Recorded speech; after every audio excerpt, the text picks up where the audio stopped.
দেখছেন টিভি 9 বাংলা, রয়েছে আমি শুভজিৎ মিত্র। ঘড়ির কাঁটা বলছে 12টার। এই মুহূর্তে সবথেকে বড় খবর, এই মুহূর্তে সবথেকে বড় খবর, শুধুমাত্র রাজ্যের বড় খবর নয়, গোটা দেশের সবথেকে বড় খবর। দুপুর 12টায় ব্রেক করছি আমরা। যদি গ্লোবাল ব্রেকিং বলি তাহলেও হয়তো ভুল বলা হবে না। পাক অধিকৃত কাশ্মীর নিয়ে কি বড় সিদ্ধান্ত নিতে চলেছে ভারত সরকার? পাক অধিকৃত কাশ্মীর নিয়ে কি বড় সিদ্ধান্ত নিতে চলেছে ভারত সরকার?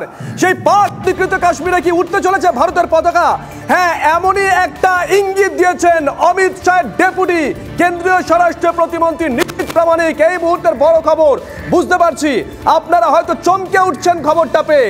আবারও বলছি, নিশীথ প্রামাণিক কেন্দ্রীয় স্বরাষ্ট্র প্রতিমন্ত্রী অমিত শাহ ডেপুটি এমনই ইঙ্গিত দিয়েছেন। আমাদের ম্যানেজিং এডিটর অমৃতাংশু ভট্টাচার্য যে সাক্ষাৎকার নিয়েছিলেন তাতে নিঃসন্দেহে এই মুহূর্তে গোটা দেশের সবথেকে বড় খবর। ব্রেক করছি আমরা টিভি 9 বাংলা। ঠিক কি বলেছেন নিশীথ প্রামাণিক, শোনাই আগে।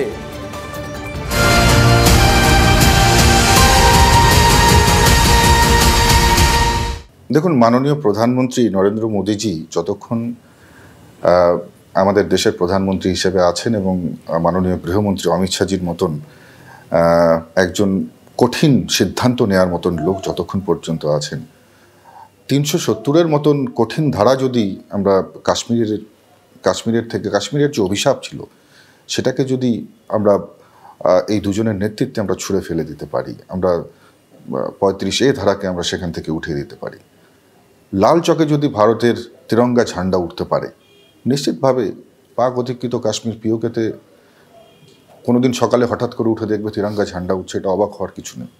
ভোটের আগে হতে পারে না, সেটা তো আমি এইভাবে বলবো না। বা এই যে দুজনের কথা বলেছি, মাননীয় প্রধানমন্ত্রী বা গৃহমন্ত্রী, ওনারা তো এইভাবে আগাম জানিয়ে কিছু করে না। আমরা 370-এর ক্ষেত্রে দেখেছি। আমরা হয়তো অনেকেই অবগত ছিলাম না যে দুদিন বাদেই 370-র মতন রিমুভ করার জন্য বিল পার্লামেন্টে আসতে চলছে, বাট সাডেনলি এসছে। তো স্বাভাবিকভাবেই আমরা যাদের উপর নির্ভর করছি, এই দুজন ব্যক্তি এমন ব্যক্তি যে দেশের জন্য, দেশের সুরক্ষার জন্য, দেশের সম্মানের জন্য যা যা যা প্রয়োজন সেটা তারা করতে পারে। এবং এটা যদি হঠাৎ করে একদিন সকালে উঠে আমরা দেখি যে পাক অধিকৃত কাশ্মীরে ভারতের তিরঙ্গা জাতীয় পতাকা সেটা উড়ছে, তাহলে অবাক হওয়ার কিছু থাকবে না। আপনি যেটুকুনি বললেন সেটা জল্পনা এবং প্রত্যাশা সবকিছু একসঙ্গে উস্কে দেওয়ার পক্ষে কিন্তু যথেষ্ট না। দেখুন, এখানে কল্পনা বা আমাদের এখানে উস্কে দেওয়ার কিছু নেই। পাক অধিকৃত কাশ্মীর পাক অধিকৃত রয়েছে, কিন্তু সেটা ভারতবর্ষের অঙ্গ। আমরা একদম জোর কণ্ঠে সেটাকে স্বীকার করি। এবং যেই কারণে আমরা যখন কাশ্মীরের যে লেজিসলেটিভ বিধানসভার যেখানে যখন আমরা আসন সংখ্যা সেখানে নির্ধারিত করা হচ্ছিল, আপনারা দেখেছেন সেই ক্ষেত্রেও আমরা যেমন সেখান থেকে আসন সংখ্যাও আমরা পাক অধিকৃত কাশ্মীর থেকেও আমরা সেখান থেকে আমরা সিট রেখেছি, পাশাপাশি সেখান থেকে নমিনেটেড ক্যান্ডিডেটও হবে, সেটাও কিন্তু on the floor of the house মাননীয় গৃহমন্ত্রী সেটা ঘোষণা করেছেন।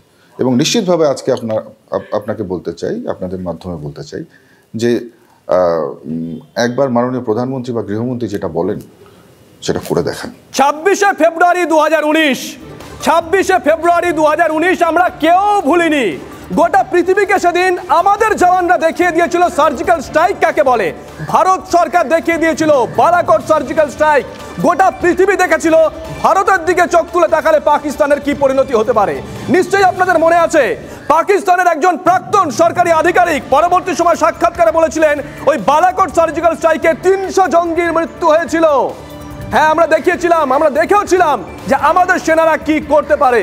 রাজনীতি ভুলে কাশ্মীর থেকে কন্যাকুমারী পর্যন্ত প্রত্যেকটা আম নাগরিক কুর্নিশ জানিয়েছিল ভারত সরকারকে, কুর্নিশ জানিয়েছিলেন আমাদের দেশের সেনাকে। আর আজকে যে অঞ্চলটা এই মুহূর্তে আমাদের দেশের ভারতের অবিচ্ছেদ্য অংশ, যে অঞ্চলটা দীর্ঘদিন ধরে পাকিস্তানের জঙ্গিরা, পাকিস্তানের অনুপ্রবেশকারীরা দখল করে রেখে দিয়েছে, যাকে আমরা বলি কোট আনকোট পাক অধিকৃত কাশ্মীর, সেখানকার মানুষ যখন বলছেন আমরা পাকিস্তানের হাত থেকে মুক্তি চাই, সেখানে কি একটা বড় সিদ্ধান্ত নিতে চলেছে ভারত সরকার। আবারও বলছি, আমরা সবার আগে দেখাচ্ছি, গোটা দেশের নজর এই মুহূর্তে টিভি 9 বাংলার পর্দায়, আমরা সবার আগে দেখাচ্ছি সেই খবর।